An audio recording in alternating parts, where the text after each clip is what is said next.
కన్నా ప్రార్థనే మిన్న. ఎత్తు తగ్గులు చూసుకో. అన్నిటికన్నా ప్రార్థనే మిన్న. వచ్చిందా ఆ ఒక్కలైంది. అన్న బైబిల్ మాట, అన్న బైబిలు మాట ఉన్నదా జ్ఞాపకం. అన్నిటికన్నా ప్రార్థన నిన్న.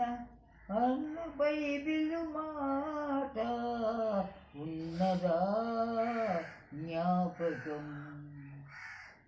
శోధనలలో మీరు జారి పడకుండాలంటే మెండుగా ప్రార్థనే ఉండాలి ఈ గుండెలో.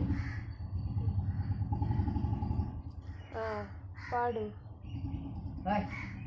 ఇంకా కూర్చో, నాకు పాట రాగం రాదమ్మమ్మ, పాడు. రాగం, తానం, పల్లవి 3 ఉండాలి ఒక పాటకి. ఏమేమి ఉండాలా? రాగం, తాళం, పల్లవి. పల్లవి పల్లవి. Very good. సరే, అది పాడు.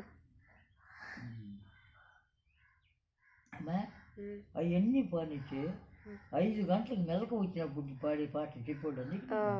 ఏంటి మొదలు చెప్పు. Jesus come in the morning. అది తెలుగు చెప్పు.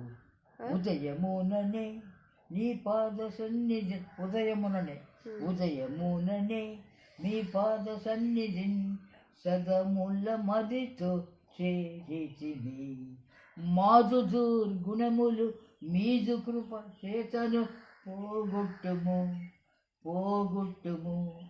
బిడ్డలతో తల్లులు మీ దరికి రాగా పేతురాది శిష్యులు వద్దనగా. ఆట్లను కూడా అంచును శిష్యులతో చెప్పి చేరదీస్తివి. పిల్లకాయల చేతులు పెట్టి ఇట్టి వారిదే కదా గట్టిగా నీ రాజ్యము అనుచు వారి తలలపై చేతులుంచి ఆశీర్వదించితివి. యేసు ప్రభు మమ్మట్లే దీవించుము. ప్రార్థనే తండ్రికి, ప్రార్థనే జనులకు, ప్రార్థన ఇస్రాయేలుకు, ప్రార్థన. ఎందుకు నేను మర్చిపోతా ఉన్నాను.